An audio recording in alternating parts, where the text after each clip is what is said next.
पहले तो आप बोले कि जातिवाद हटाना है और फिर वही आप जातिवाद ला रहे हैं तभी एक्ट के द्वारा। सरकार का कह देने से और कोर्ट का कह देने से कि भाई इज्जत बड़ी करते हैं, उसका समाज में हो गया वही इमेज वापस। कि अगर आप इसे वापस नहीं ले सकते हैं तो आप इस कानून में संशोधन कीजिए, हमें भी अपने तरफ से अधिकार दीजिए कि हम भी अपनी बात रख सकें। नमस्कार, आप देख रहे हैं लाइव लगातार। मैं अविनाश कुमार इस समय मौजूद हूँ पिस्का मोड़ में। यहाँ पे बता दें कुछ छात्र इकट्ठा हुए हैं और एक प्रदर्शन कर रहे हैं। मुद्दा ये है कि यूजीसी नेट के द्वारा इक्विटी हर यूनिवर्सिटीज में, कॉलेजेस में इक्विटी को प्रमोट करने के लिए एक एक्ट लाया गया। उस एक्ट के विरुद्ध आज छात्र विरोध कर रहे, प्रदर्शन कर रहे। चलिए जानते हैं क्या है उस एक्ट में ऐसा कि जिसको लेकर के छात्र आज विरोध पर उतर चुके हैं। यूजीसी का इक्विटी को प्रमोट करने के लिए जो एक्ट आया है उसके खिलाफ आप लोग अभी प्रदर्शन कर रहे हैं। उस एक्ट में ऐसा क्या है जिसको देखिए, इस एक्ट में सिंपल सी चीज है कि जो चीज लाया गया है कि डायरेक्ट कास्टिज्म, यहाँ भेदभाव एक दूसरे के साथ, मतलब भेदभाव का बात यहाँ पे आ रहा है। जितने मान लीजिए स्टूडेंट यहाँ पे पढ़ रहे हैं, एक जगह यूनिवर्सिटी में हर जगह हर कास्ट के लोग एक जगह पढ़ रहे हैं, तो वहाँ पे मान लीजिए कि हम में है दोस्ती यारी में बहुत कुछ बात होता है, उसी में अगर बात उनको कुछ बुरा भी लग जाए तो हमारे ऊपर केस कर सकते हैं और वो केस करेंगे तो उसका जांच होगा। जांच का भी अधिकारी उन्हीं के वर्ग में से लोग रहेंगे। तो ये सब चीज तो पूरा गलत, मतलब मान के चलिए कि डायरेक्ट तो ये स्वर्णों का हत्या करने वाली चीज आ रही है सामने कि स्वर्ण अपना कुछ राय दे ही नहीं सकते हैं, ना अपने लिए कुछ कर सकते हैं।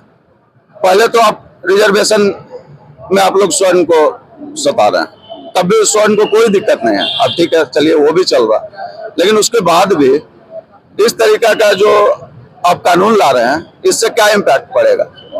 इम्पैक्ट यही पड़ रहा है कि हमारे जो लोग हैं वो अब किसी को कुछ बोल नहीं पाएंगे।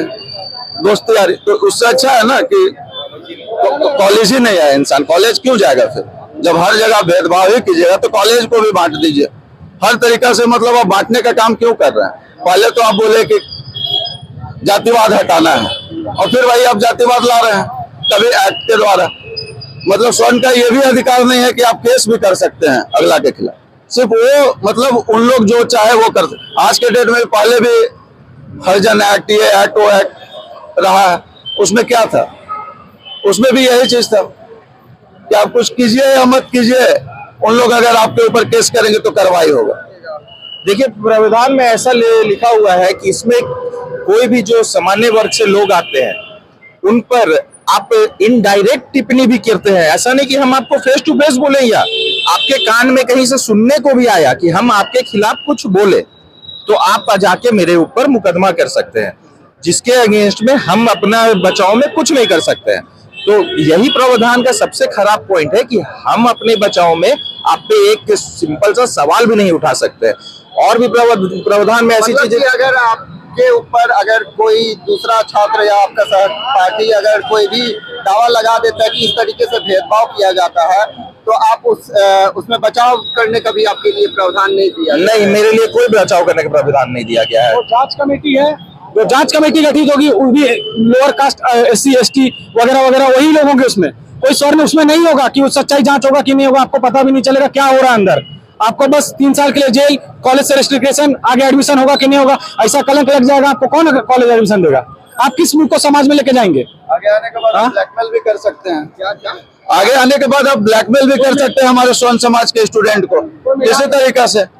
ये और किस किस प्रकार के भेदभाव को अगर आप जैसा बता रहे हैं, किस प्रकार के भेदभाव को ये बढ़ावा दे रहा है? जैसे जातीय भेदभाव है, इसमें क्षेत्रीय भेदभाव जुड़ी हुई है, इसमें दिव्यांगत भेदभाव जुड़ी हुई है।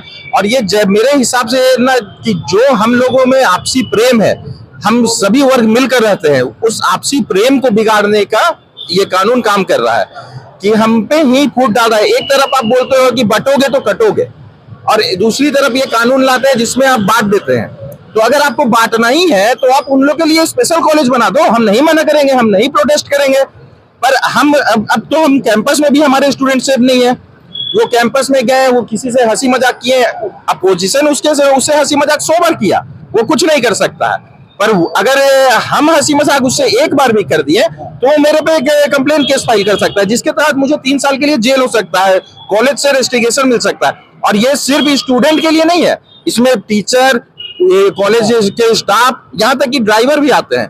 तो ये तो एक संगठित माफिया बनाने का प्लानिंग है ना, कि एक ही वर्ग के लोग, मान लीजिए कि स्टूडेंट तो ठीक है एडमिशन लेके जाएंगे, पर जो स्टाफ है ये है वो तो मान लीजिए कि दूसरे को तुरंत बोल देंगे कि ये हमारे खिलाफ बोल रहा था, एक मुकदमा कर दिए, वो उसका नौकरी चला गया, फिर अपने लोग को वहां पे डालें। तो ये तो आप एक सिंडिकेट बनाने का काम कर रहे हैं इस कानून के तहत। इस कानून से हमें यही है कि अगर आप इसे वापस नहीं ले सकते हैं तो आप इस कानून में संशोधन कीजिए, हमें भी अपने तरफ से अधिकार दीजिए कि हम भी अपनी बात रख सके।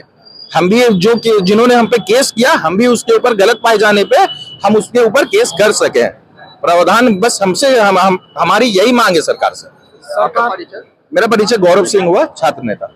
सरकार कह रही है कि सरकार को मालूम है आंकड़ा कि ST/SC एक्ट में होने वाला 99% केस फॉल्स है, पैसे के लिए, एक्सटॉर्शन के लिए, मतलब आपसी भेदभाव के लिए, मान लीजिए कोई दुश्मनी है उसके लिए केस कर करके प्रताड़ित किया जाता है। उसके बाद अब अगेन कॉलेज में भी ये सब चीज ला रहे हैं। ये वही चीज है, एकदम सेम प्रारूप है, ST/SC एक्ट का ही प्रारूप है। और आपको हम बता रहे हैं आने वाले समय में जितना छात्र है, कोई मेधावी छात्र, उसको पता भी नहीं। इसमें तो सबसे बड़ा चीज है कि आपके खिलाफ कौन कंप्लेन किया उसका आपको नाम भी नहीं पता होगा और आपके खिलाफ कार्रवाई होगा। जो कमेटी गठित होगी वो भी ST/SC OBC के लोग होंगे उसमें, कौन आपके साथ न्याय करेगा? कोई नहीं करेगा। शिक्षा के मंदिर में बंटवारा अगर यही करना है तो आप ऐसा बनाइए कि भैया अगर स्वर्ण सब पे दबाव कर रहा है, स्वर्ण सब पे अत्याचार कर रहा है, तो बना दीजिए वो कॉलेज अलग कि इसमें खाली स्वर्ण पड़ेगा, इसमें पूरा OBC ST/SC में जितना पढ़ना है सब पढ़े। मतलब सरकार से आपकी मुख्य बात तो यही रहेगी कि शिक्षा के मंदिर में बांटा ना जाए। भाई क्यों कर रहे हैं? आपको यहाँ पे ST/SC कानून में संशोधन लाना था कि अगर फॉल्स पाया जाता है तो उस पर भी 10 साल का, जैसे इधर 10 साल का सजा होता है नॉन अवेलेबल, उसको भी 10 साल का सजा होता है नॉन अवेलेबल, तब ना इंसान डरता। हम आपको आज डाल दे कोई भी केस में, आपको डरे नहीं रहेगा, आप तो झूठ बोल देंगे, हो सकता है कि नहीं, लेकिन हमको भी डर रहेगा कि हम झूठ डालेंगे आपके ऊपर केस, हम भी 10 साल जेल जाएंगे अगर पकड़े जाएंगे। तो मेरा भी डर रहेगा, तो हम नहीं है कुछ गलत करेंगे। गलत तभी रुकेगा जब इंसान के दिल में डर होगा। क्यों नहीं सिंगापुर में, दुबई में, इस सब में क्यों नहीं ऐसा कांड होता है? यही क्यों होता है? क्योंकि यहाँ झूठ बोलना अपराध नहीं है, आप खुलेआम झूठ बोल सकते हैं। कोई झूठा केस कर देता, कुछ होता है, बलात्कार का झूठा केस होता है, लड़का जीवन खट के जेल से बाहर आता, तब पता चलता है कि तो फॉल्स केस था। अभी यहाँ पे विष्णु तिवारी करके कोई आदमी थे, उनका केस था, अभी समक्ष 20 साल जेल काट के आए, माँ मर गई, उनके पिता मर गए, सब मर गए। अभी पता चला कि 20 साल बाद कोर्ट उनको बरी किया कि केस फॉल्स था बलात्कार का।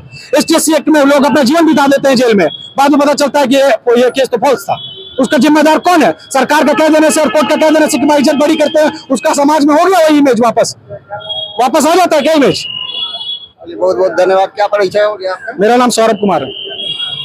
तो सुना अपने छात्रों से और छात्र नेताओं से, ये जो UGC ने 13 तारीख को एक्ट लागू किए हैं जिसमें कुछ प्रावधान ऐसे हैं जिनको लेके छात्र काफी नाखुश है और जो कह रहे हैं कि ये भेदभाव को और बढ़ावा देगा खत्म करने के बजाय। और इसी तरह की खबरों के लिए, एजुकेशन से रिलेटेड और भी खबरों के लिए देखते रहिए लाइव लगातार के वीडियो को लाइक करें, सब्सक्राइब करें और बेल आइकन को दबाना न भूलें।